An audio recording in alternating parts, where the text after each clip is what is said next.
You're listening to Planet Vero Radio. I am Cindy Schwartz, and this is Patient Partners Show, and it's a 10-minute show where we are talking about medical information, medical things that have happened to patients, what we can do different, just different things that we didn't know. I mean, when you first become a patient in a serious operation or a serious disease, you really don't know who to go to, who to ask. You trust your doctor. Maybe that's not always the right information. It's not about beating up on people, but it's talking about real stories, real life stories that have happened to all of us.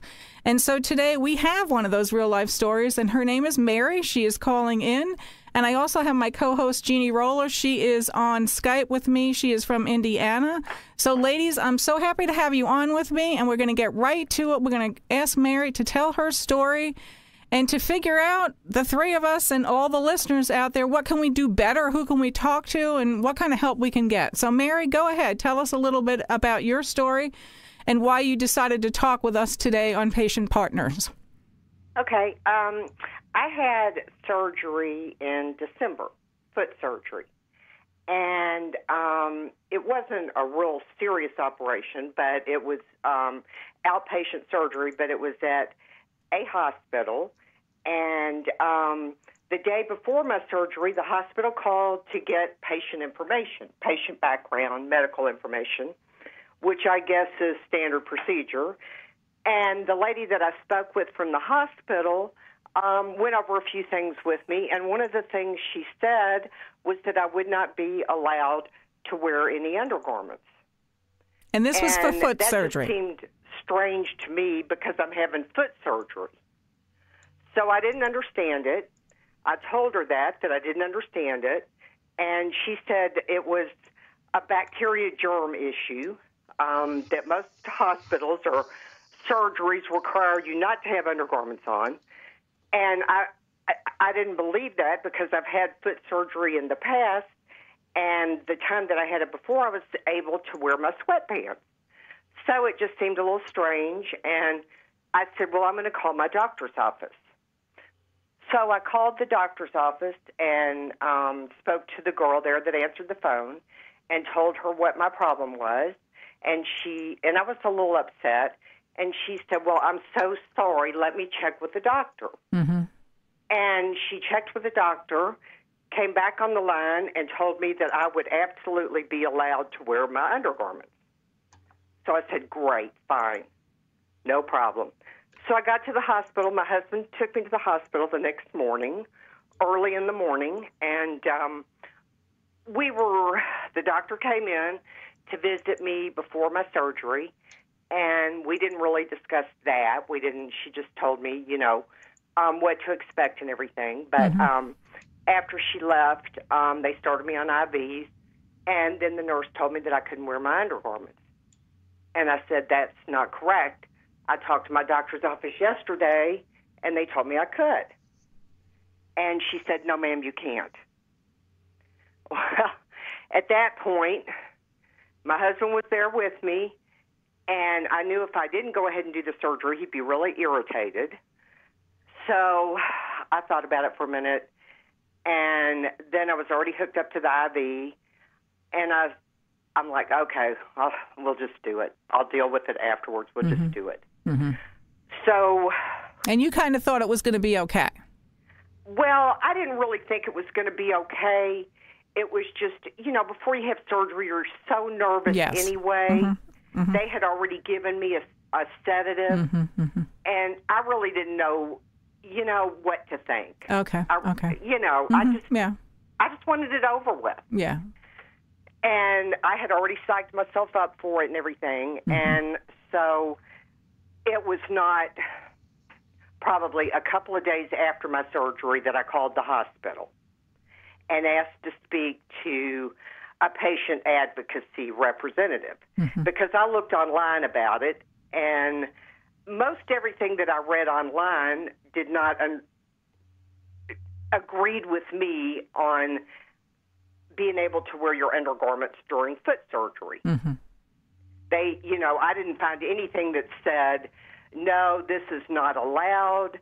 Some of them kind of laughed it off like, most doctors, most people, most anesthetists, whatever, in the operating room probably have more bacteria on them than I do. Right. So you thought going into it, everything was going to be fine. It was going to be, kind of what you wanted to happen, and you didn't think anything different until you got there and they said, no, that's not the way it is. Absolutely. So, Jeannie Roller, your thoughts on that? Well, my first thought is she had the IV in, and she said she'd already been given the sedation.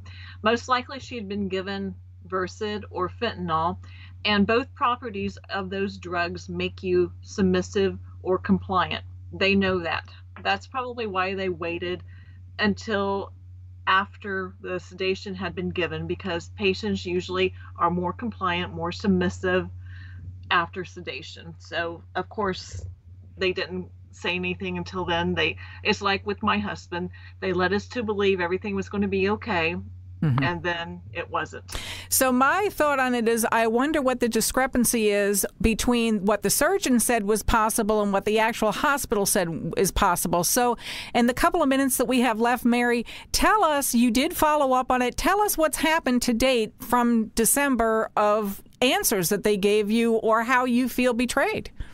Well, I was contacted by the patient advocacy group at this particular hospital, and it is a fairly new hospital, very high-end and high-tech, and she was responsive to my questions.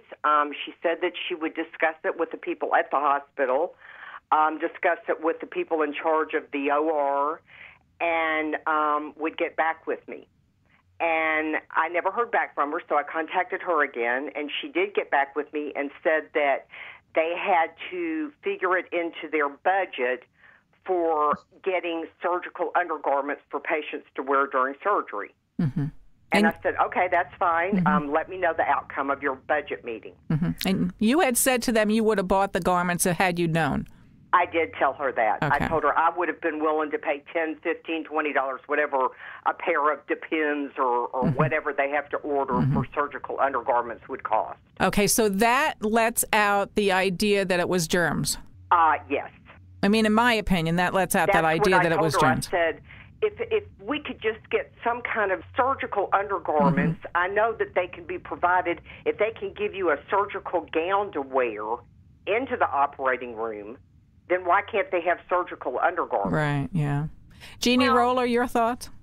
Well, the germ thing doesn't hold water because for ankle surgery, they don't prep and clean the genital area.